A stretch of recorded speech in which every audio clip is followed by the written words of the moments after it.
Hello guys, update sa pagpabuhi sa atong mga mananap diri sa bukid.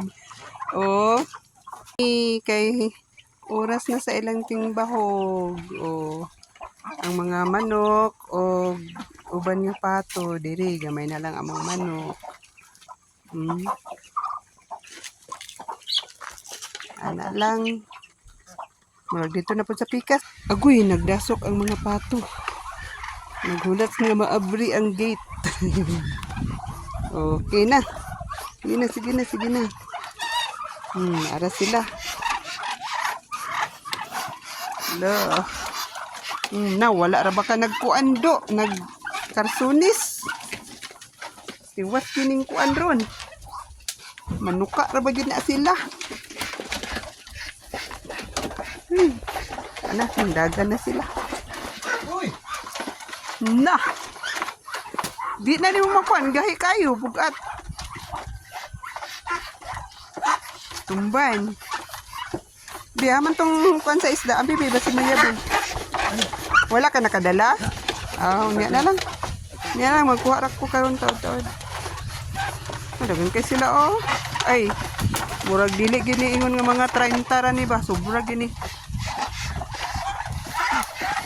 Ay, kagulihan na.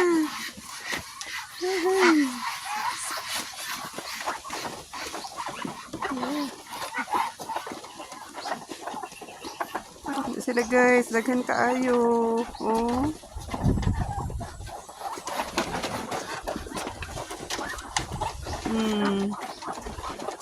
Makarelate magyud ani ang mga kuan ba nga mga tawo nga kanang gapamuhi dito mga pato ug itik.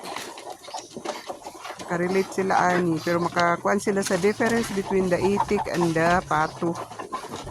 Because the itik is the wild and the pato is murag liberated na. Muduol naman ang itik yung duulot. Yung dagan naman hinuon.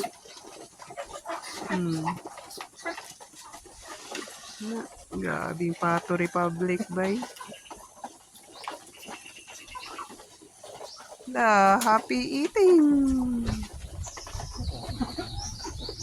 Ha? Nabahuga naman to dito. Giuna naman to kaginiha. Bahuga na sila.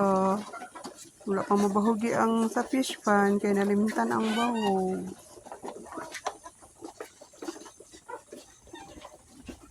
Diyan kay sila.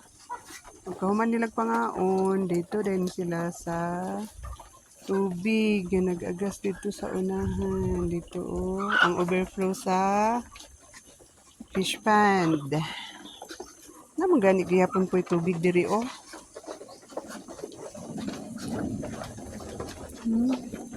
Tining diri ba fresh water man gyapon ni siya diri.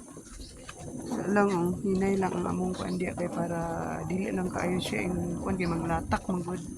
Igo-igo lang. Pero fresh na siya nga tubig. Uy, ikaw nganong nakasagawas?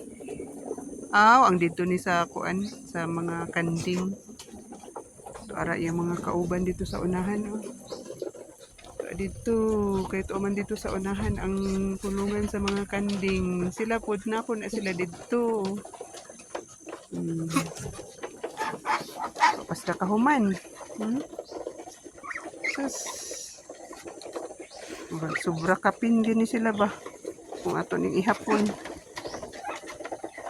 kay gusto mo palit ani no kay para imo patutin.